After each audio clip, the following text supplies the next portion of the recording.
Bismillahirrahmanirrahim. Dari situlah tidak mungkin ada bid'ah hasanah. Bid'ah itu sesat, hasanah itu baik. Kira-kira sesat yang baik kayak apa, Mas? Kira-kira kalau ada ustadz yang berceramah, hadirin sekalian, malam hari ini kita akan sampaikan tema bid'ah hasanah, yaitu sesat tapi baik. Mudah-mudahan setelah ceramah kita semua menjadi orang-orang sesat tapi baik. Dan semoga kita semua menjadi orang-orang baik tapi tersesat. Subhanallah, nggak mungkin. Anak TK aja bingung. Habis ceramah, Pak, tadi ngomong apa Pak Ustadz tadi? Fahadha hasanun. Ingat, fahadha hasanun. Jadi bid'ah yang ditinggalkan oleh Syekh Muhammad bin Abdul Wahhab tidak dibuang, yaitu bid'ah yang punya landasan dalil asal.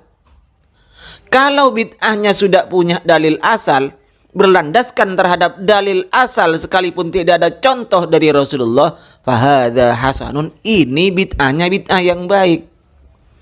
Tapi kenapa sekarang ustadz-ustadz salafi KW yang ada di Indonesia ini kok tidak mau terhadap adanya bid'ah hasanah? Bismillahirrahmanirrahim. Assalamualaikum warahmatullahi wabarakatuh.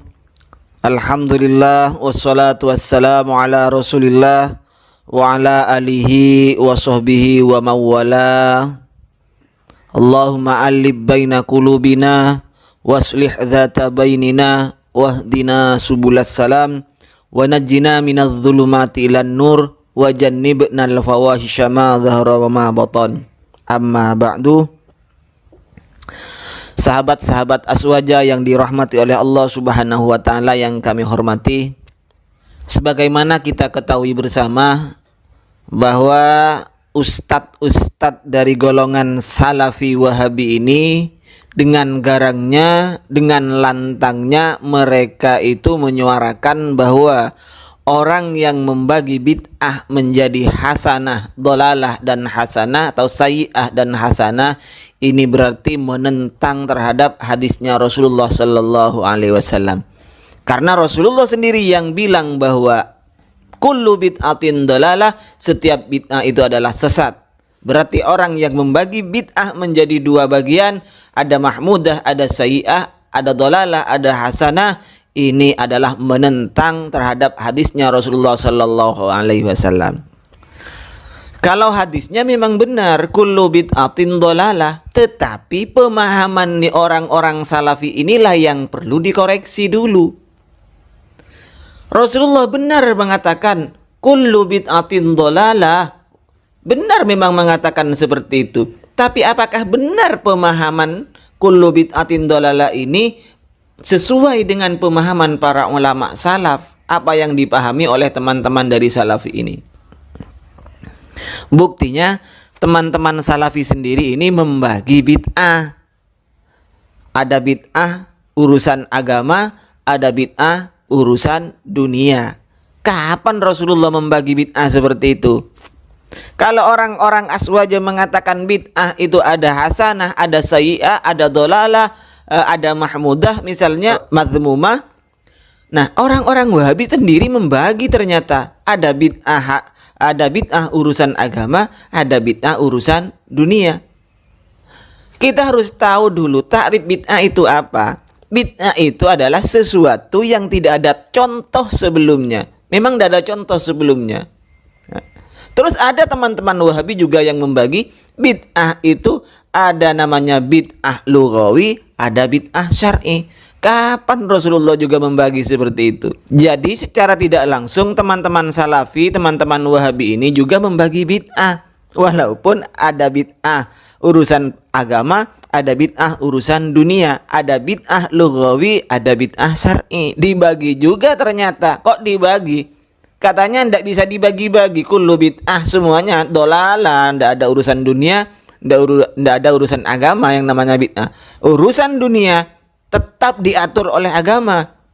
Buktinya jual beli, kirot, akad-akad keduniaan itu semuanya diatur oleh agama, Mak Bos. Baik, saya akan menerangkan kitab ulama-ulama Wahabi. ternyata ulama Wahabi, ulama-ulama yang diagungkan dan dijadikan panutan oleh teman-teman Wahabi ini membagi bid'ah menjadi dua. Yang pertama, saya baca kitabnya Syekhul Islam Ibnu Taimiyah dalam kitabnya yang berjudul Majmu'atul Fatawa juz 20 halaman 91. Dengarkan untuk teman-teman Wahabi, ini kitab karangan ulama sanjungan Anda yang disanjung oleh Anda. Wa min huna yu'rafu dhalalu man ibtada'a tariqan aw i'tiqadan za'ama annal imana la yatimmu illa bihi. Dari ini kita tahu kesesatan orang yang berbuat bid'ah, orang yang mengada-ngada, tariqan cara, jalan, au i'tiqadan keyakinan, za'ama annal imana la yatimmu bihi, dia menyangka bahwa iman tanpa yang dibuat-buat itu imannya tidak sempurna. Ma'al ilmi bi annar rasula lam yadhkurhu, sedangkan dia tahu Rasulullah tidak pernah menyebutkan hal yang diadakan tersebut. Wa ma khalafan nusus fahuwa bid'atun bittifaqil muslimin. Ingat, semua perkara yang baru, semua perkara yang diada-adakan jika menabrak terhadap nas, fahuwa bid'atun, maka ini sepakat ulama dikatakan bid'ah. Jadi yang sepakat ulama dikatakan bid'ah adalah sesuatu pekerjaan amaliyah yang diada-adakan yang menabrak terhadap nas, baik Al-Quran atau hadis ataupun ijma' ulama. Wa ma lam yu'lam annahu khalafaha faqad la yusamma bid'atan. Jika belum jelas diketahui bahwa itu menabrak terhadap nas, maka ini tidak disebut bid'ah. Faqad la yusamma bid'atan, ini masih terkadang belum disebut bid'ah. Qala Syafi'i, beliau mengutip pernyataan Imam Syafi'i untuk memperkuat penjelasannya. Ibnu Taimiyah ini mengutip pendapatnya Imam Syafi'i rahimahullah, al bid'atu bid'atani, bid'ah ini ada dua. Bid'atun khalafat kitaban wa sunnatan wa ijma'an wa atharon an ba'di ashabi Rasulillah sallallahu alaihi wasallam. Yang pertama adalah bid'ah yang menabrak, yang melanggar, yang menyalahi terhadap Al-Quran, sunnah, ijma' dan asar sebagian sahabat Rasulullah sallallahu alaihi wasallam. Fahadhihi bid'atun dhalalah. Ini yang disebut bid'ah dhalalah. Jadi bid'ah dhalalah adalah bid'ah yang menabrak nas, Al-Quran, hadis, ijma' atau asar sebagian sahabat Rasul. Wa bid'atun lam tukhalif syai'an min dzalika. Yang kedua bid'ah tetapi tidak menabrak, tidak melanggar terhadap nas, Al-Quran, hadis, ijma' atau athar ulama. Fahadhihi qad takunu hasanatan. Ingat, ini pernyataan Imam Syafi'i yang dikutip oleh Syekh Ibnu Taimiyah. Fahadhihi qad takunu hasanatan, maka bid'ah yang tidak melanggar terhadap nas, fahadhihi qad takunu hasanatan, ini dianggap sebagai bid'ah hasanah. Jadi dari sini kita tahu bahwa Ibnu Taimiyah ternyata membagi bid'ah menjadi dua, yaitu dhalalah dan hasanah. Baik, selanjutnya saya akan membacakan kitab Ar-Rasail As-Syahsiyah karangan Muhammad bin Abdul Wahhab. Ini adalah pendiri dari Wahabi sendiri ya. Dalam kitab beliau yang berjudul Rasailus Syahsiyah, Syekh Muhammad bin Abdul Wahhab dalam kitabnya Ar-Rasailus Syahsiyah, bagi teman-teman Wahabi, teman-teman Salafi, silahkan buka kitabnya jenengan, kitab ulama sampean. Nakhla'u jami'al bid'ah illa bid'atan laha aslun fi syar'i. Kami melepas semua kebid'ahan itu kecuali bid'ah yang masih berstandar, masih punya dasar dalil asal. Jadi Syekh Muhammad bin Abdul Wahhab ini melepas semua bid'ah kecuali satu. Jadi ada bid'ah yang dibuang oleh Muhammad bin Abdul Wahhab ini. Bid'ah yang mana? Bid'ah yang punya dasar, punya landasan hukum dalil asal. Tidak harus berdasarkan contoh. Kajam'il mushafi fi kitabin wahidin, sebagaimana mengumpulkan mushaf dalam satu buku. Wa jam'i Umar radhiyallahu an as-sahabata 'ala tarawih, sebagaimana Sayyidina Umar radhiyallahu an mengumpulkan para sahabat untuk melaksanakan salat tarawih jamaatan, ditentukan secara berjamaah dan ditentukan rakaatnya. Ini bukan bid'ah kalau seperti itu. Wa jam'i Ibni Mas'udin ashabahu 'alal qisas.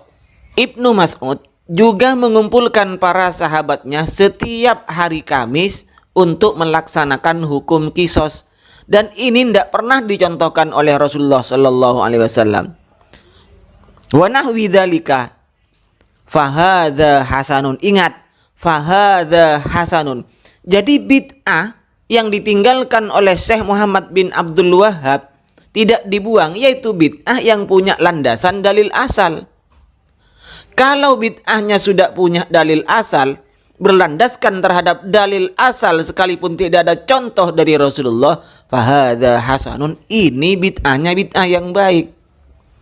Tapi kenapa sekarang ustadz-ustadz salafi KW yang ada di Indonesia ini kok tidak mau terhadap adanya bid'ah hasanah, sementara apa yang Anda kerjakan sendiri itu banyak kebid'ahan yang tidak ada pada zaman Rasulullah sallallahu alaihi wasallam.